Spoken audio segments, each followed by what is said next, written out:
Welcome back to our channel. आज की हमारी क्लास एसडीएलसी मॉडल्स के रिगार्डिंग लास्ट क्लास रहेगी। आज हम हमारे एसडीएलसी मॉडल्स को क्या कर देंगे, कंप्लीट करने वाले हैं। दो मॉडल हमारे रहते हैं, फर्स्ट आपका एजाइल मॉडल है एंड सेकंड हमारा बिग बैंग मॉडल है। इन दोनों मॉडल को हम आज की क्लास में कंप्लीट करेंगे एंड उसी के साथ हमारे एसडीएलसी मॉडल्स क्या हो जाएंगे, सभी मॉडल्स को हमने वन बाय वन क्या कर लिया है, कंप्लीट कर लिया है। ठीक है, तो यहाँ देखो जो एजाइल मॉडल है वो क्या है। अब एजाइल मॉडल से पहले इटरेटिव मॉडल था एंड इटरेटिव मॉडल्स में क्या थी, कुछ प्रॉब्लम्स थी। उन प्रॉब्लम्स को ओवरकम करने के लिए क्या आया, ये मॉडल हमारे पास आया 1990s में। एंड क्या प्रॉब्लम आ रही थी उस टाइम पे, मैंने आपको तब भी बताया था जब हम waterfall model and iterative model कर रहे थे, आइटरेटिव मॉडल कर रहे थे, कि उसमें प्रॉब्लम थी कि जो रिक्वायरमेंट्स है उनको हम क्या नहीं कर पा रहे थे, चेंज नहीं कर पा रहे थे। एंड दूसरा कॉस्ट वहाँ पे ज़्यादा थी एंड टाइम लग रहा था। अगर हमें रिक्वायरमेंट को चेंज करना भी है तो उसमें क्या लग रहा था, ज़्यादा टाइम लग रहा था। तो ये काफ़ी सारी कुछ प्रॉब्लम्स थी इसमें आइटरेटिव मॉडल में। एंड इन्हीं प्रॉब्लम्स को ओवरकम करने के लिए क्या आया, एजाइल मॉडल आया। ठीक है, अब यहाँ पे जिसका नाम क्या है, एजाइल। अब एजाइल का मतलब क्या होता है, वर्सेटाइल और स्विफ्ट। एजाइल का मतलब क्या है, एजाइल का मीनिंग ही क्या होता है, वर्सेटाइल होता है। एंड वर्सेटाइल का मीनिंग आप अच्छे से समझ सकते हो। ठीक है, अब यहाँ पे जो एजाइल मॉडल है ये क्या है, देखो वैसे तो ये आइटरेटिव मॉडल की प्रॉब्लम्स को ओवरकम करने के लिए आया था, लेकिन ये मॉडल भी उसी मॉडल के ऊपर बेस्ड है। मतलब ये बेस्ड तो आइटरेटिव मॉडल के ऊपर ही है। एंड यहाँ पे आइटरेटिव मॉडल के ऊपर बेस्ड है तो मीन्स का मतलब क्या हुआ कि जो आइटरेटिव मॉडल्स के फीचर्स थे, जो उसका मेन कॉन्सेप्ट था, वो इसके अंदर भी क्या होगा, फॉलो किया जाएगा। अब ये मॉडल स्पेशली अगर हम बात करें तो किस लिए डिजाइन किया गया था, तो ये मॉडल स्पेशली डिजाइन किया गया था कि जो भी कोई चेंजेस करने हैं, कोई रिक्वेस्ट आई है चेंज करने की, उसको क्विकली किया जा सके। ठीक है, उस रिक्वेस्ट को हमारे प्रोजेक्ट के अंदर क्विकली अडेप्ट किया जा सके। एंड यही इसका जो मेन क्या था, एम था, या हम कहें कि इसी के लिए इसको ये डिजाइन किया गया था। ठीक है, तो इतना हमें समझ में आया कि भाई एजाइल मॉडल एक्चुअली में डिजाइन क्यों किया गया था। सेकंड यहाँ पे क्या रहेगा, ये यहाँ पे इसका फर्स्ट एम रहेगा। सेकंड एम ये है कि यहाँ पे जो हमारा प्रोजेक्ट कंप्लीशन होगा वो क्या है, जल्दी होगा। इस मॉडल में ये क्या करता है, हमारा प्रोजेक्ट जल्दी कंप्लीट होगा। एंड इसी के लिए, इन टास्क के लिए किसकी रिक्वायरमेंट हुई, यहाँ पे एजाइलिटी की रिक्वायरमेंट हुई।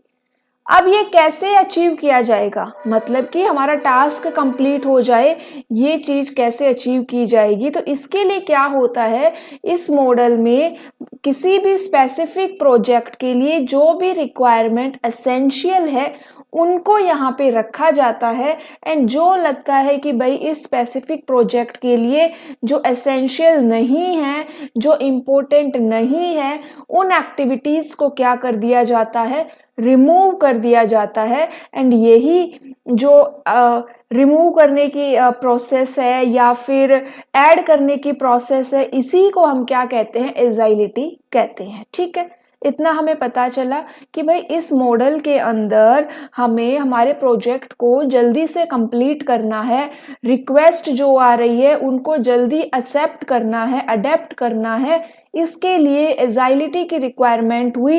एंड ये कैसे होगी, ये कैसे अचीव करेंगे, तो इसे अचीव करने के लिए जो भी नॉन एसेंशियल एक्टिविटीज है हमारे प्रोजेक्ट के लिए, उनको यहाँ पे हम क्या करेंगे, प्रोजेक्ट से रिमूव कर देंगे। ठीक है, जो एसेंशियल एक्टिविटीज है उनको क्या करेंगे, ऐड करेंगे। एंड इससे हमारा टाइम क्या होगा, सेव होगा, क्योंकि जो एक्स्ट्रा है एफर्ट्स है वो यहाँ पे क्या होंगे, कम हो जाएंगे।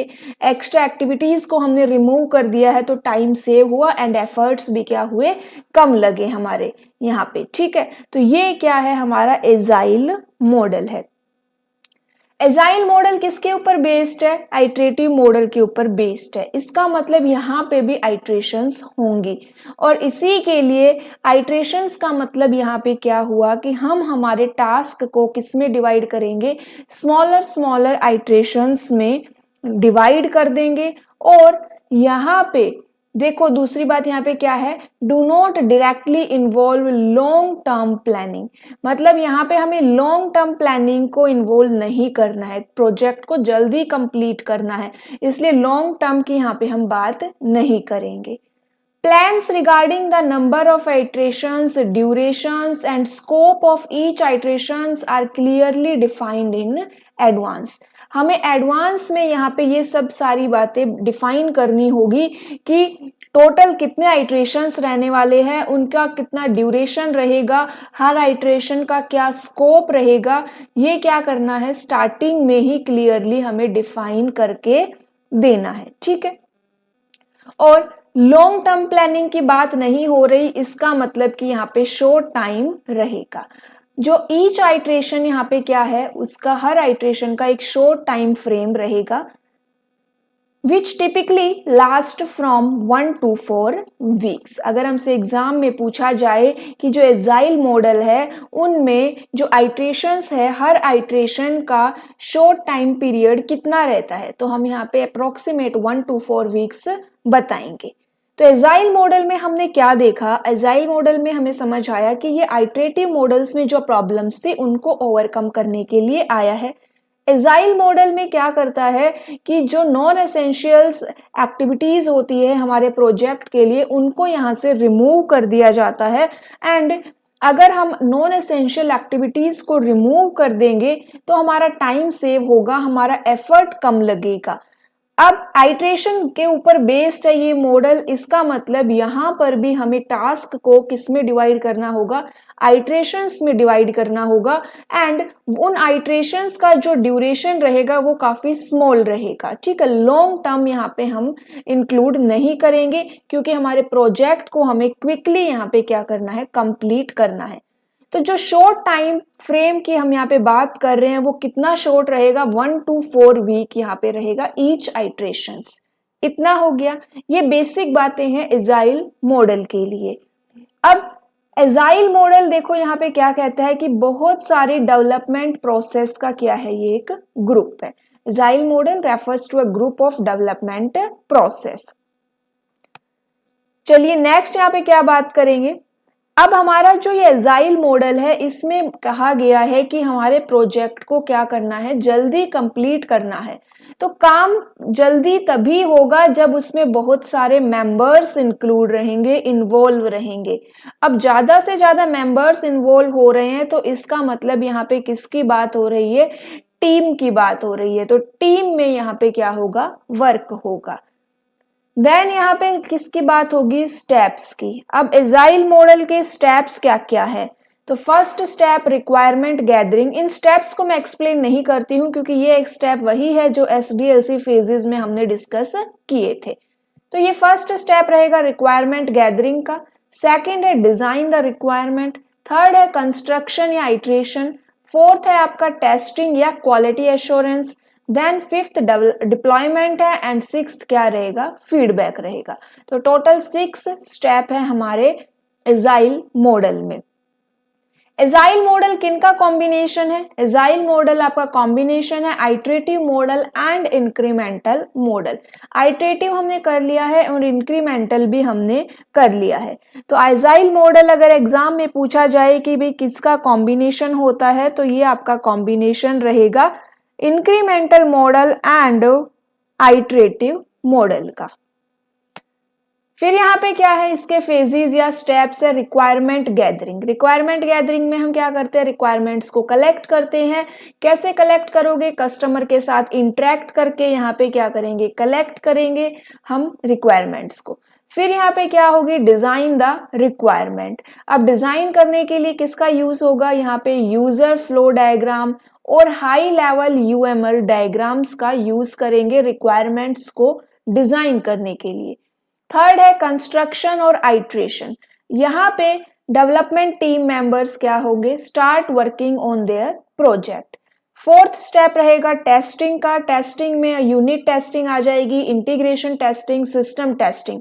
यूनिट टेस्टिंग, इंटीग्रेशन, सिस्टम हम ऑलरेडी डिस्कस कर चुके हैं। यूनिट टेस्टिंग मींस कि हर मॉड्यूल्स को इंडिविजुअली टेस्ट किया जाएगा। इंटीग्रेशन मींस कि मॉड्यूल्स को कंबाइन करके टेस्ट किया जाएगा। एंड सिस्टम टेस्टिंग का मतलब पूरे सिस्टम को एक साथ टेस्ट किया जाएगा। उसके बाद आता है डिप्लॉयमेंट। डिप्लॉयमेंट का मतलब कि हमने हमारे प्रोजेक्ट को किसको दे दिया है, यूजर को प्रोवाइड करवा दिया है। एंड देन लास्ट स्टेप रहेगा इसका फीडबैक। फीडबैक में क्या होता है, फीडबैक लिया जाता है, ठीक है। कोई एरर आ रहा है, उसमें कुछ इशू है तो उससे कस्टमर से फीडबैक लिया जाता है। अब जो एजाइल मॉडल है उसमें एक टर्म आती है, इंपॉर्टेंट टर्म है, वो है टाइम बॉक्स। अगर हमसे एग्जाम में पूछा जाए कि भाई टाइम बॉक्स क्या होता है इन एससी या फिर इन एसडीएलसी मॉडल, तो टाइम बॉक्स का मतलब है कि एक आइट्रेशन को कंप्लीट होने में जो टाइम लगता है उसे ही क्या कहते हैं, टाइम बॉक्स कहते हैं। Time required to complete an iteration is known as time box. Exam में ये डेफिनेशन पूछी जा सकती है। नेक्स्ट आता है एजाइल मॉडल का जो सेंट्रल प्रिंसिपल है वो क्या है, is delivering an increment to customer after each time box. मतलब हर टाइम बॉक्स के बाद कस्टमर को एक इंक्रीमेंट डिलीवर करवाना। टाइम बॉक्स के बाद, इसका मतलब क्या हुआ, हर आइट्रेशन के बाद कस्टमर को एक इंक्रीमेंट डिलीवर करवाना, यही इसका सेंट्रल प्रिंसिपल है।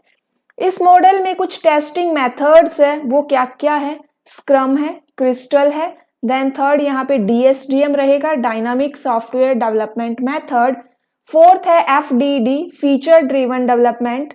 फिफ्थ है lean software development and six रहेगा extreme programming. 6 agile testing methods, first scrum, second crystal, third dynamic software development method, fourth feature driven development, fifth lean software development, sixth है extreme programming. Exam से point of view से बात करें तो scrum exam में पूछा जा सकता है और एक्सट्रीम प्रोग्रामिंग या फिर क्रिस्टल, ये 3 एग्जाम में पूछे जा सकते हैं। या फिर ये किस तरह से पूछे जा सकते हैं कि ये किससे रिलेटेड टर्म है या फिर किसके लिए टेस्टिंग मेथड्स है, तो ये एजाइल मॉडल से रिलेटेड टर्म्स रहेंगी। स्क्रम क्या करता है यहाँ पे, तो ये Scrum is an agile development process focused primarily on ways to manage tasks in team-based development conditions. ये टास्क को मैनेज करता है, ठीक है। एक्सट्रीम प्रोग्रामिंग, ये क्या करेगा, This methodology is used when customers are constantly changing demands or requirements. ये कब यूज होती है, जब कस्टमर को क्या है, अपना बार बार में वो रिक्वायरमेंट्स को चेंज कर रहे हैं। क्रिस्टल के अंदर 3 मेथड्स यहाँ पे इंक्लूड किए गए हैं, फर्स्ट है चार्टरिंग, सेकंड है साइक्लिक डिलीवरी एंड थर्ड है रैप अप। ये इतना इंपॉर्टेंट नहीं है, एग्जाम में अभी तक नहीं पूछा गया है। नेक्स्ट है डीएसडीएम, फुल फॉर्म पूछी जा सकती है डायनामिक सॉफ्टवेयर डेवलपमेंट मेथड, ठीक है। फुल फॉर्म क्या रहेगी, डायनामिक सॉफ्टवेयर डेवलपमेंट मेथड। फिर नेक्स्ट हमारा एफडीडी, फुल फॉर्म है फीचर ड्रिवन डेवलपमेंट। अगर आपको इसकी रीडिंग लेनी है तो आप ले सकते हैं। एफडीडी फीचर ड्रिवन डेवलपमेंट, ये मेथड डिजाइनिंग एंड बिल्डिंग के ऊपर क्या करता है, फोकस करता है। फिर नेक्स्ट है लीन सॉफ्टवेयर डेवलपमेंट। लीन सॉफ्टवेयर डेवलपमेंट कौन सा प्रिंसिपल फॉलो करती है, just in time production. Lean software development follows the principle just in time production. Agile model को कब यूज करना चाहिए, जब चेंजेस फ्रीक्वेंटली होते हैं। सेकंड, जब हमें highly qualified and experienced team available है हमारे पास। Third, customer is ready to have a meeting with the software team all the time, ठीक है, all the time. Fourth, when project size is small project के लिए। Advantages क्या है, frequent delivery रहेगी, face to face communication with clients, efficient design and fulfils the business requirements, any time changes are acceptable and it reduce total development time. Disadvantage क्या रहेगा, due to shortage of formal documents, यहाँ पे जो formal documents है उसकी क्या रहती है, शॉर्टेज रहती है, इसीलिए हम कहते हैं कि ये स्मॉलर प्रोजेक्ट के लिए ही ठीक है। It creates confusion and crucial decision taken throughout various phases. And second क्या है, due to the lack of proper documentation, once the project completes and the developers allotted to another project, maintenance of the finished project can become a difficulty। तो ये to क्या रहेंगे, disadvantage रहेंगे। आपको समझ में आ गया होगा कि इन पॉइंट्स में क्या कहा जा रहा है। फिर बात करेंगे किसकी, कैरेक्टरिस्टिक्स की। कैरेक्टरिस्टिक्स क्या क्या है, फर्स्ट कैरेक्टरिस्टिक्स तो यही है कि इसके अंदर ये इजिली चेंजेस किए जा सकते हैं। सेकंड क्या रहेगा कि ये इंक्रीमेंटल है। थर्ड, यहाँ पे कस्टमर फीडबैक दिया जाता है। फोर्थ क्या है, कम से कम टाइम में प्रोजेक्ट को कंप्लीट किया जाता है, डिलीवर किया जाता है यहाँ पे। एंड ये आइटरेटिव रहेगा। तो ये क्या है, इसके कैरेक्टरिस्टिक्स है। प्रिंसिपल्स क्या क्या है इस मॉडल की, तो एक प्रिंसिपल तो मैंने आपको स्टार्टिंग में दिया कि जो इंक्रीमेंट देना है, इंक्रीमेंट डिलीवरी करनी है, ठीक है। सेकंड क्या रहेगा कि यहाँ पे कस्टमर के साथ कांटेक्ट बनाए रखना है। सेकंड क्या है, एजाइल मॉडल जो है वो किस पे काम करता है, on working software deployment rather than the comprehensive documentation, इसीलिए यहाँ पे जो प्रॉपर डॉक्यूमेंटेशन की क्या है, शॉर्टेज है। थर्ड क्या है, frequent delivery of incremental versions, ये अभी हमने ऊपर भी बात किया। फोर्थ प्रिंसिपल क्या है, requirement change request from the customers are encouraged. देन यहाँ पे फिफ्थ रहेगा, having efficient team members and enhancing communications among them. Team जो साइज है वो कितना रहेगा, स्मॉल रखना है, 5 to 9 पीपल्स का ही होना चाहिए। एंड ये पेयर प्रोग्रामिंग यहाँ पे आती है, ठीक है। Usually deploy pair programming. Pair programming का मतलब क्या हुआ, 2 programmers work together at 1 work station, एक वर्क स्टेशन पे 2 प्रोग्रामर्स एक साथ काम करना करेंगे, इसी को ही पेयर प्रोग्रामिंग कहते हैं। लास्ट मॉडल है हमारा big bang model. Big bang model क्या होता है, तो यहाँ पे देखो इस मॉडल के बारे में यही बातें हैं कि अगर किसी को यहाँ पे ये सीखना है, एक तरह से सॉफ्टवेयर इंजीनियरिंग में सॉफ्टवेयर डेवलप करना सीखना है, उसे अभी कुछ भी नॉलेज नहीं है, कम नॉलेज है, तो यहाँ पे वो बिग बैंग मॉडल का यूज कर सकता है, ठीक है। सीखने के पर्पज से काफी अच्छा मॉडल रहेगा। सेकेंड यहाँ पे क्या है कि इसके अंदर कोई प्रोसेस को फॉलो नहीं किया जाता है, जैसे मन करे वैसे यहाँ पे हम अपने स्टार्ट कर सकते हैं। Developers begin with the necessary fund and efforts in the form of inputs and the result may or may not be as per the customer requirement. This model is ideal for small projects like academic projects or practical projects. 1 or 2 developers can work together on this model. कोई planning की requirement नहीं होती, simple model है, few resources चाहिए, easy to manage है, flexible for developers है। Disadvantage क्या रहता है, हाई रिस्क रहता है, not acceptable for large project, if requirements are not clear then can cause very expensive, ठीक है। तो ये क्या थे, हमारे एसडीएलसी मॉडल थे। नेक्स्ट क्लास में हम स्टार्ट करेंगे रिक्वायरमेंट का, जो हमारा एक टॉपिक है, functional requirement, non functional requirement. तो रिक्वायरमेंट का जो कंप्लीट टॉपिक है वो हम नेक्स्ट क्लास में हमारा करेंगे। आज के लिए इतना ही। क्लास अच्छी लगे तो जरूर अपने फ्रेंड सर्कल में शेयर करना, और सब्सक्राइब नहीं किया है तो चैनल को सब्सक्राइब करना। Okay, thank you.